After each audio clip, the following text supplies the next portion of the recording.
Estamos iniciando mais um podcast pela nossa Superi Telecom, canal 20 da TV a cabo. E hoje nós temos a grato prazer de receber Dr. Amarildo Lourenço Costa. Tá bom, Amarildo? Ei, Toninho, vou muito bem. E você, como está? Companheiro antigo de prefeitura, né? Amarildo, é um prazer. O Amarildo, para quem não conhece, é advogado, professor, escritor, né?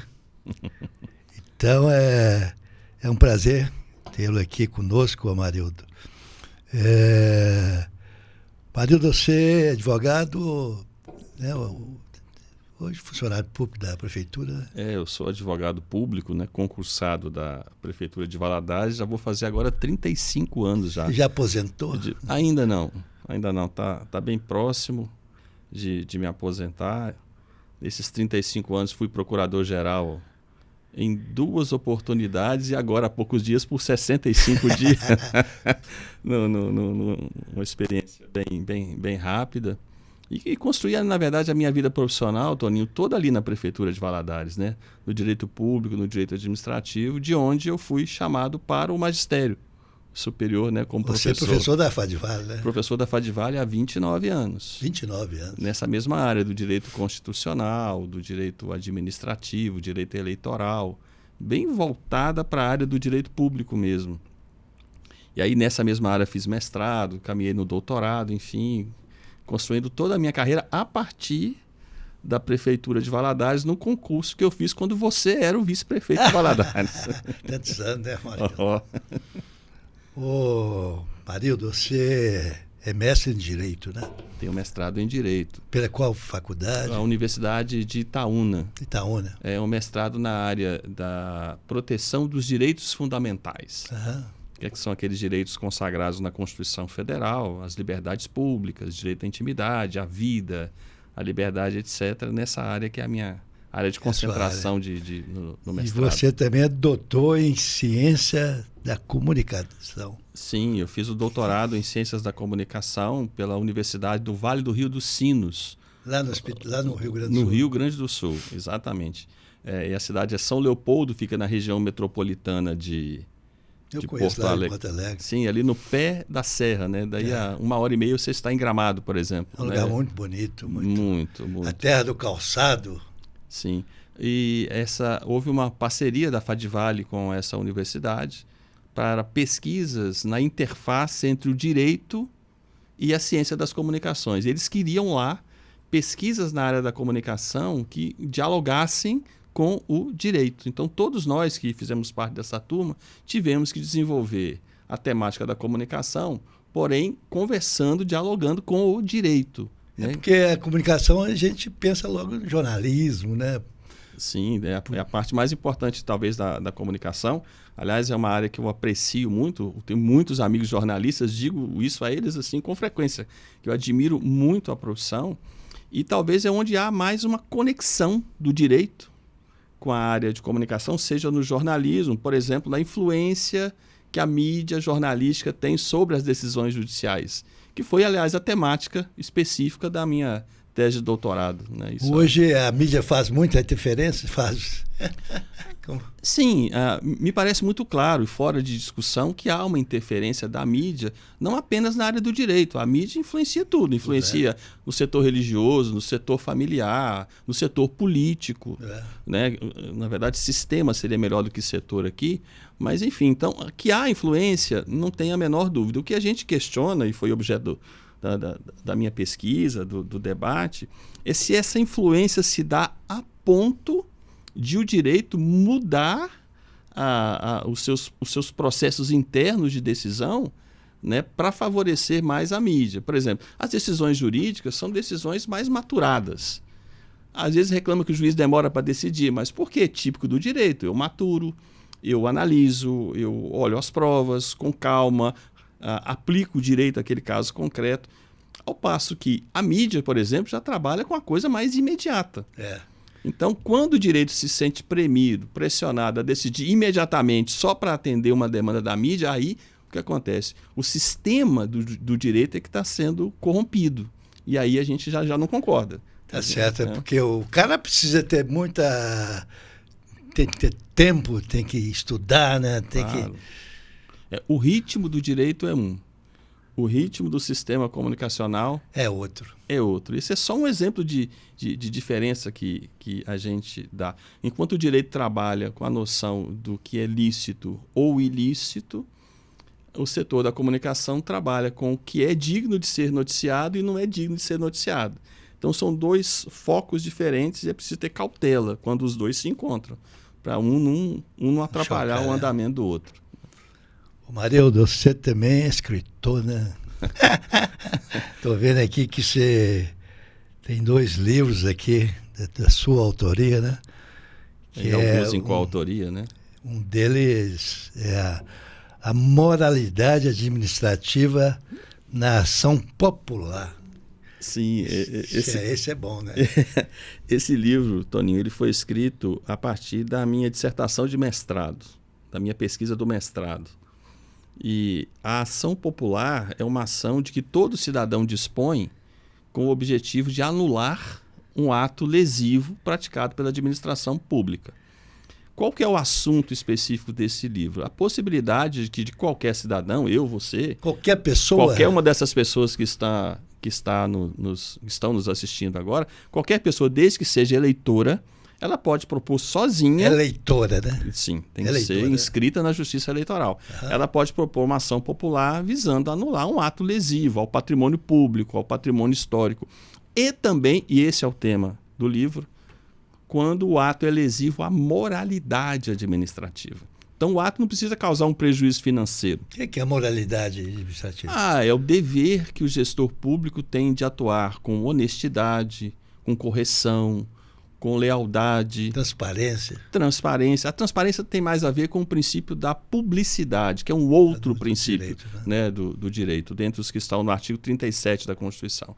Então, a moralidade tem mais a ver com essa postura de decência, de correção, de verdade, de lealdade do gestor público. Se ele age de maneira desleal, de maneira incorreta do ponto de vista ético e moral, esse fato em si, mesmo que não acarrete prejuízos financeiros ou materiais, esse ato é possível de ser anulado. Então, essa é a temática foi a temática da minha pesquisa de mestrado. Essa questão da ação popular não tem muito tempo não, né? Que foi... que embasou a criação da ação popular?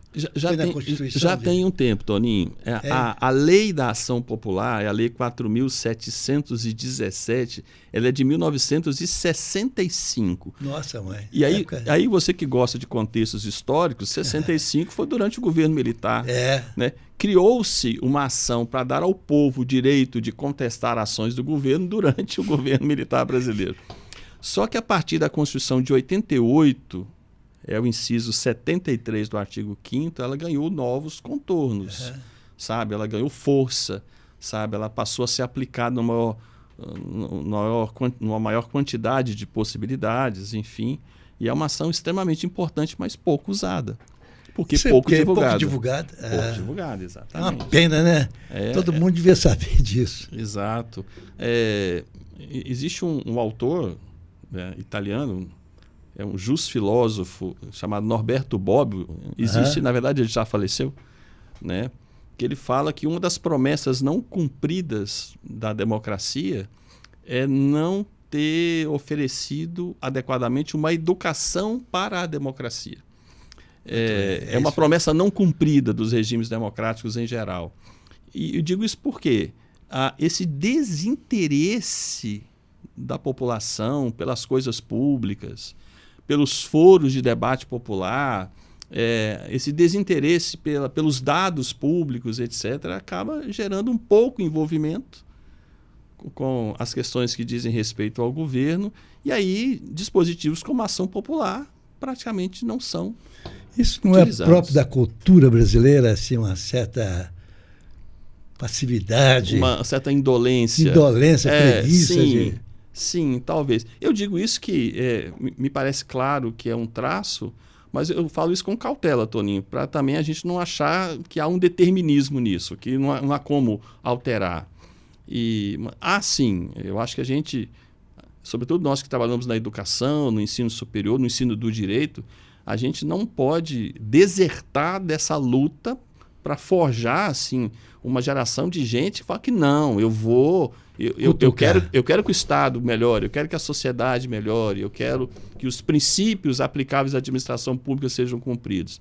Então foi muito a linha de pensamento desse livro que você mencionou, né? A moralidade administrativa na ação popular. Como proteger a moralidade administrativa por meio da ação popular? Marildo, esse caso recente aí, esse rapaz que fez a denúncia lá do Sandro. Pois não. Foi uma ação popular? Não foi. A ação popular é proposta mesmo por meio de um advogado lá no Poder Judiciário.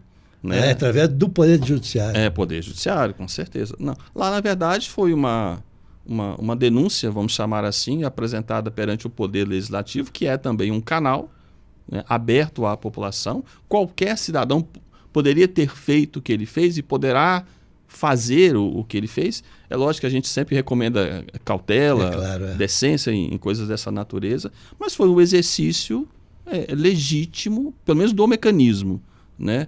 Do mecanismo democrático de acesso também. Então, há muitos canais, Toninho, de participação democrática, e eu volto ao Bobbio, que ele fala o seguinte: a democracia, a força da democracia não está na quantidade de pessoas chamadas à participação, mas nos foros de participação popular. Ou seja, uma democracia é tão mais forte quanto mais espaços de participação popular eu abrir. Só que nós temos espaços como, por exemplo, eu vi recentemente uma entrevista que você fez aqui com a professora Mercedes, que havia sido presidente do Conselho Municipal de Educação, um espaço extraordinário de participação democrática, com reuniões abertas à população. Mas ninguém vai. Ninguém vai. E educação é um assunto altamente sensível, importante demais. Mas não vão também por quê? Quem é que as estimula aí? Existe uma campanha, um chamado, um incentivo. Professores do ensino fundamental, do ensino médio ou do ensino superior fazem atividades com seus alunos que envolvem levá-los para participar de uma reunião dessas. Então, é algo que precisa ser estruturado na sociedade, inclusive da liderança da sociedade, para forjar gerações de brasileiros e brasileiras. Criar essa cultura. Sim, criar essa cultura. E a gente precisa muito disso. É algo que precisa ser buscado, com certeza. Parabéns, viu? Espetacular.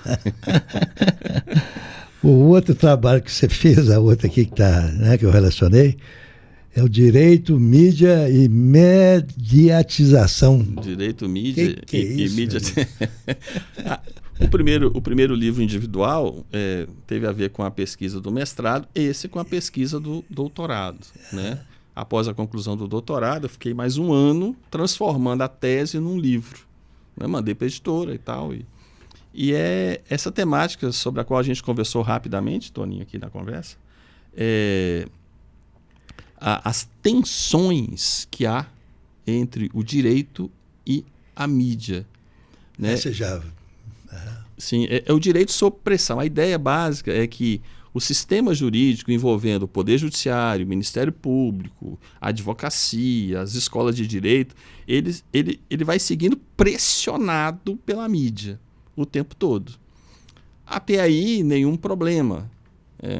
O problema é quando eu mudo o meu método, mudo a minha dinâmica de funcionamento, mudo o chamado código binário, que é o que eu estou buscando, de fato, com o meu sistema, com o meu trabalho, para atender os preceitos do outro sistema, né? Então, reiterando o que eu disse aqui, que há influência da mídia sobre o direito, acho que é uma coisa fora de discussão. Você não precisa discutir isso mais. Assim como eu não discuto que a mídia interfere na questão religiosa, na questão familiar, na questão política, na questão financeira, econômico-financeira, influencia em tudo. Há uma interconexão entre os vários sistemas. Há um autor que foi a grande base teórica desse livro, chamado Niklas Luhmann, um pensador, sociólogo alemão, que trata da teoria dos sistemas. A sociedade é um grande sistema formado por outros sistemas. Né? E esses sistemas, eles são independentes, mas eles se tocam. Há um negócio que ele chama de acoplamento estrutural, eles se tocam. Quando eles se tocam, acaba havendo uma conexão, uma interpenetração entre eles. Mas no pensamento de Luhmann, apesar dessa influência, dessa irritação, como ele fala, cada um mantém a sua própria autonomia, ou a sua autopoiese, né, que é a produção do saber a partir dos seus próprios preceitos. Ele fala que não muda. Não tem sua personalidade. Isso, a gente pode colocar dessa forma. Fica bem colocado. Né? Então, é nesse sentido, a partir desse pensador que a gente trabalhou, que não é uma pergunta digna de pesquisa se há ou se não há influência. Porque parece muito claro.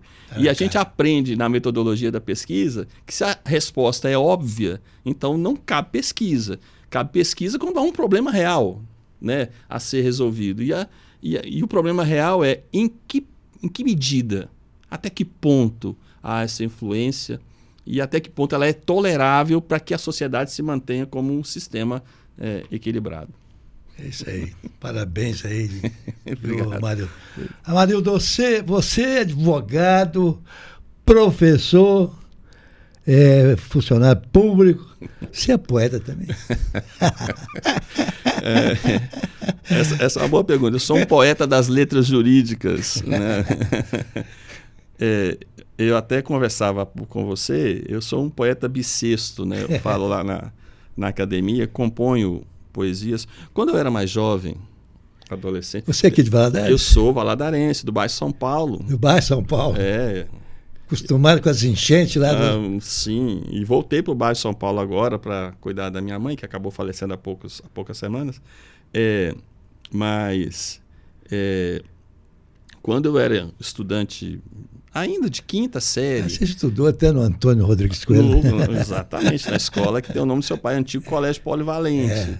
Né? Eu tive, aliás, excelentes professores. E dentre os excelentes professores, você me permita contar essa historiazinha aqui? Talvez o mais amado de todos os professores que tínhamos era o professor de português e literatura. Quem que era? O professor Jerônimo Paixão, que depois veio trabalhar na Superintendência de Ensino. E ele gestou em mim e vários colegas esse amor pela literatura. Né? Quinta série, Toninho, naquele tempo, nós líamos Carlos Drummond de Andrade, Cecília Meirelles, Jorge Amado, enfim, Vinícius de Moraes. Então, era um outro clima, uma outra sensação.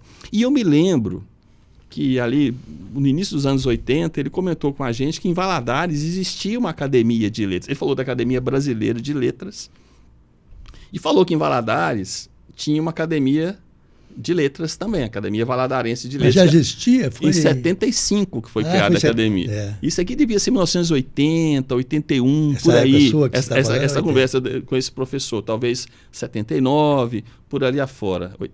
E eu me lembro do sentimento que eu tive, Toninho. Eu falei assim, gente, um dia eu quero fazer parte dessa academia.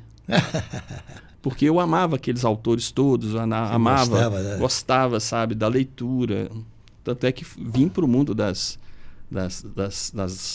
ciências humanas, né, das ciências sociais aplicadas depois, como a área do direito.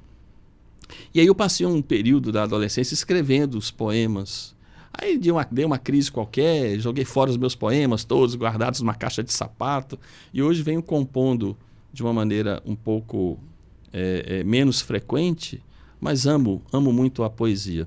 A minha produção literária em livros individuais, livros em coautoria, artigos científicos, na área do direito e na área da ciência da comunicação, né, que são duas áreas de atuação em pesquisa, mas algumas produções, algumas coisas também na área da poesia. Chamar-me de poeta talvez seja um pouco de exagero. Nós estamos aqui falando com o doutor Amarildo Lourenço Costa, que é advogado, funcionário público, é professor, mas o tom da conversa é sobre a Academia de Letras de Valadares e o seu patrono, né? Isso. Quem que é o seu patrono? O meu patrono é o poeta simbolista João da Cruz e Souza, também conhecido como Dante Negro ou Cisne Negro.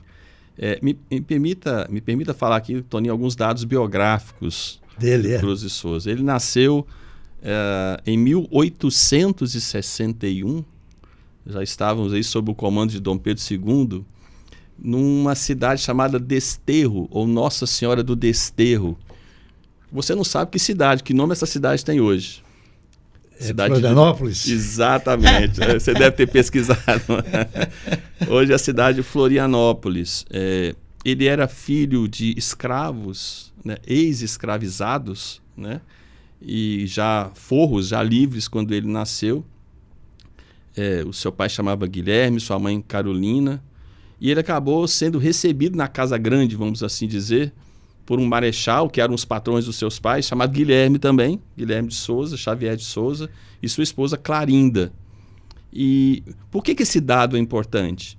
Porque numa sociedade que ainda era escravocrata quando ele nasceu, embora ele tenha nascido livre, ele pôde receber uma educação primorosa, primorosa, né, em termos de cultura, foi alfabetizado e tal, e desde muito jovem, né, aquele filho de escravizados ou de ex-escravizados demonstrou todo o seu talento para a literatura. Ele ficou algum tempo em Florianópolis. Certa vez buscou-se, segundo alguns relatos, a nomeação dele como uma espécie de promotor de justiça por uma cidade que ainda existe lá naquela região, a cidade de Laguna. Laguna é famosa, né? Sim, Laguna, que é Revolução Farroupilha, sempre se lembra que ela chama? Anita Garibaldi. Anita Garibaldi, exatamente. Então, e acabou sendo rejeitado porque era negro. Essa história, assim, há divergências, enfim, mas há esse relato.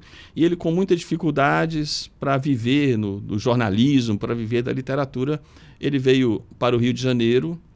Ficou 8 meses no Rio de Janeiro, praticamente passando fome, voltou para Santa Catarina, para Desterro, até que veio definitivamente para o Rio de Janeiro, e quando começou a se despontar como o poeta. A sua primeira obra lançada era mais na linha do parnasianismo, um traço mais objetivo, mais próximo do realismo. Ele era contemporâneo de Machado de Assis, enfim. Mas aí ele é considerado o pai, o introdutor do simbolismo na literatura. Qual é a diferença aí do simbolismo e o parnasianismo? O parnasianismo, o realismo, até mesmo o romantismo, trabalha com elementos mais objetivos. A natureza, por exemplo, de observar a natureza, de cantar a natureza, ao passo que no simbolismo há um elemento subjetivo mais forte. Algumas características que a gente pode ver na poesia maravilhosa, quem não leu, leia Cruz e Souza. Algumas características, uma delas é o misticismo, a espiritualidade. Mas isso é próprio dos africanos, né? Sim. Alguns estudos de Cruz e Souza o coloca dentro da chamada poesia afro-brasileira. Certo. Né? Então ele trabalha muito esse elemento interior, esse anelo da alma, por perfeição, por santidade, sabe? Enfim, por pureza. Alguns poemas que eu posso até... Você vai declamar aí para nós. Declamar talvez eu não consiga de cor, mas eu trago aqui a colinha para a gente ler alguns trechos aqui. Falam justamente desse anelo, sabe? Pelo celestial, pelo puro, pelo espiritual, voltado muito para dentro de si. Além disso, há uma marca encantadora na poesia dele, que é a musicalidade. E aí você vai me permitir... Pode. Ler um trechinho aqui que relata da poesia Violões que Choram. Eu tirei aqui uma estrofe para tratar desta questão, de duas questões aqui, da musicalidade e da sinestesia. E explicando daqui a pouquinho. Há uma estrofe que fala assim, nesse poema Vozes ou Violões que Choram. Fala assim: vozes veludadas, veludosas vozes, volúpias dos violões, vozes veladas, vagam nos velhos vórtices velozes dos ventos, vivas, vãs, vulcanizadas. Então dá aquela coisa de rítmica. Pessoas que estudaram Cruz de Souza falam que ele escreveu não apenas para ser lido, ele escreveu para ser ouvido, porque há uma musicalidade. Ser cantado, né? Exatamente, há uma musicalidade. E o outro trato dele aqui é a questão da sinestesia, que é o encontro de sentidos diferentes.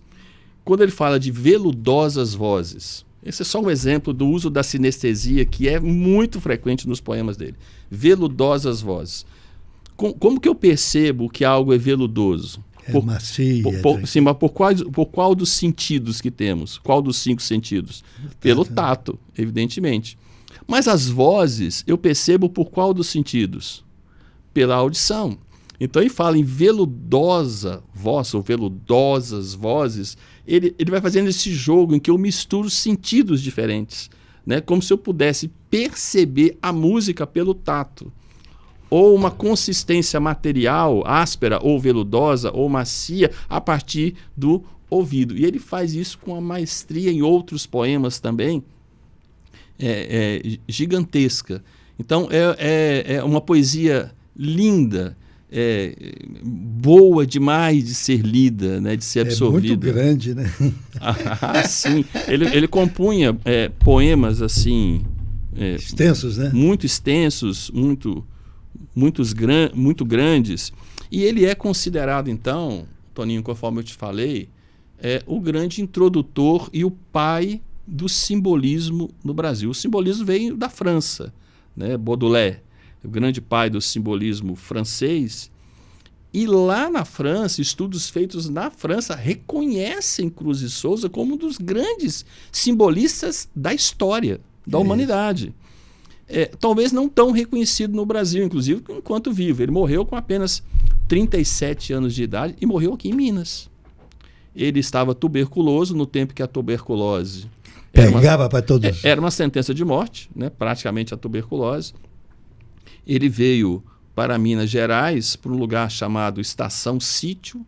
Hoje é a cidade de Antônio Carlos, aqui em Minas Gerais, porque o clima era melhor, para ver se ele conseguia se recuperar da tuberculose, mas algumas semanas apenas, acho que 3 semanas, ele faleceu.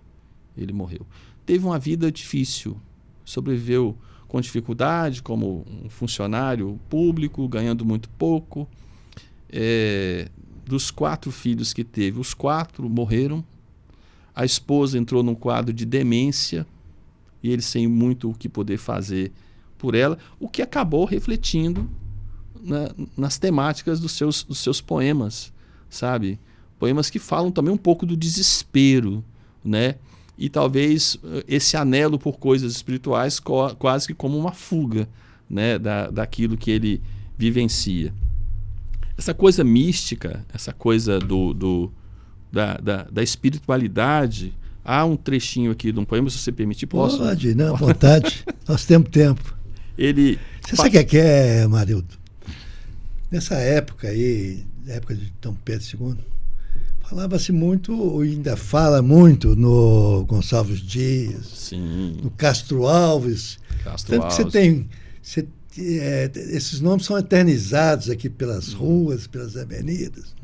Mas esse... Cruz de Souza. Você não tem uma rua. Você não tem uma rua. Não tem uma rua em nome de Cruz de Souza. Eu imagino que não é pela circunstância de que era negro, né?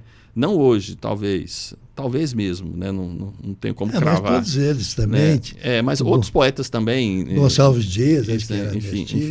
Mas quem conhece a obra de Cruz de Souza, lê os seus poemas ou os seus poemas em prosa, como ele tem também, embora tenha trabalhado muito com soneto, vê um poeta extraordinário, dos maiores realmente que esse planeta já teve.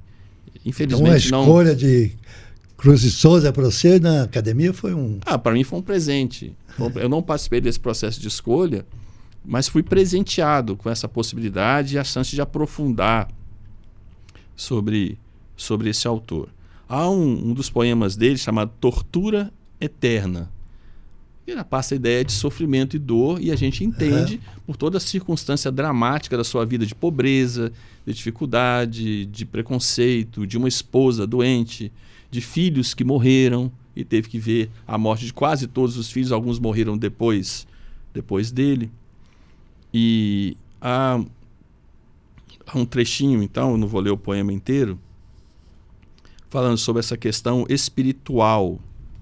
Ele fala assim: que tu não possas, alma soberana, perpetuamente refugir na altura, na aleluia da luz, na clara hosana, do sol cantar imortalmente pura. Hosana passa a ideia de louvor. A palavra aleluia remete a textos bíblicos. Imortalmente pura, a imortalidade é um tema. Aliás, esse é um traço do simbolismo. O simbolismo, ele trabalha muito esse elemento místico, espiritual, religioso, e isso torna o poema dele um poema, ou a poesia dele, uma poesia densa, uma poesia assim para ser lida, sorvida, talvez ler o poema não uma única vez, ler mais uma, para você entender o sentimento. Ele trabalha com elementos abstratos, ele induz você a entender certas coisas, enfim, nunca diz diretamente o que precisa ser dito, o que envolve também um trabalho de interpretação um pouco mais agudo, né? E talvez seja um desafio para essa geração atual, né? A disposição para interpretar. Amarildo, o Salmo está falando ali que o nosso tempo está esgotando. Oh, que pena. Mas eu queria fazer uma pergunta para você. Nós temos bons poetas no Brasil? Porque você mesmo falou, escuta aí, você falou que na sua época de quinto ano, do professor Jerônimo, vocês declamavam, vocês conheciam os poetas todos, mas hoje será que não se fala mais em poesia, ou fala pouco, né? Na mídia aí? Você vai me permitir dizer alguma coisa sobre essa questão? Nós estamos agora realizando novamente, agora no mês de agosto, a segunda edição de uma feira de livros de autores valadarenses. Não é só de poetas, de autores de maneira geral. Por que eu estou lembrando desse fato? Porque há na própria Academia Valadarense de Letras, colegas meus de academia, ao contrário de mim, que sou um poeta bissexto, eles são poetas. Tem o Zé Gustavo. Poetas, Zé Gustavo é um deles. Geraldo Martins, que esteve aqui com você, esteve com muito você. Interessante. Acho maravilhosos os poemas, Dr. Cícero e outros, né? Os demais, cujos nomes eu não mencionei, por favor, porque nosso tempo é curto aqui, para lembrar, que são poetas que eu poderia resumir da seguinte forma: são poetas que merecem ser lidos.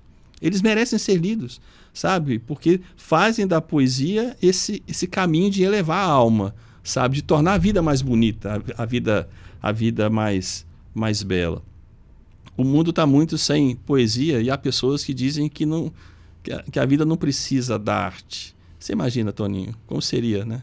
Viver sem arte, sem música, sem dança, sem pintura e sem poesia, né? A vida precisa de poesia, a poesia escrita, a poesia cantada, né? E a gente tem muita são poetas brasileiros eternos, né? Como o Carlos Drummond de Andrade, o próprio Vinícius de Moraes, Vinícius, né?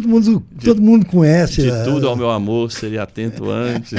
Havia uma pedra no meio do caminho, enfim.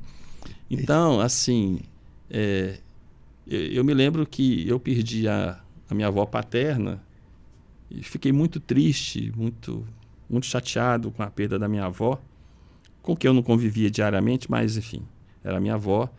Cerca de uma semana depois morreu Carlos Drummond de Andrade.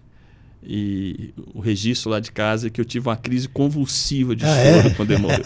Porque eu chorei mais pelo Drummond do que pelo falecimento da minha avó. Lógico que o sentimento com a minha avó era intenso e agudo, de respeito e saudade. Mas o Drummond era o meu amigo de todos os dias. A poesia de Drummond era minha companheira. Então você é poeta mesmo. Posso não ser bom para escrever, mas amo a poesia. Ô, Marildo, eu quero te agradecer. Eu que agradeço, Toninho. Você tomar esse seu tempo aqui, imagina, ocupado, né, conosco. Com muito prazer. Mas o objetivo nosso aqui na TV, junto com a academia, é justamente divulgar a literatura, estimular as pessoas a escreverem e ter uma vida assim mais preparada, assim, né? A gente fica com pesar que no 5º ano estudava-se poesia, hoje eu acredito que nem eu não sei, a escola está tão ruim. Não, A gente tem hoje, com certeza, valorosos profissionais da educação, batalhadores mesmo, educadores de muito valor, mas vivemos em tempos muito complicados, muito difíceis. Né? Então é isso aí, Marildo, muito obrigado. Eu que agradeço pela sua presença. Imagina, Toninho, prazer. E nós também queremos agradecer aos nossos assinantes pela atenção e até o próximo podcast. Tchau.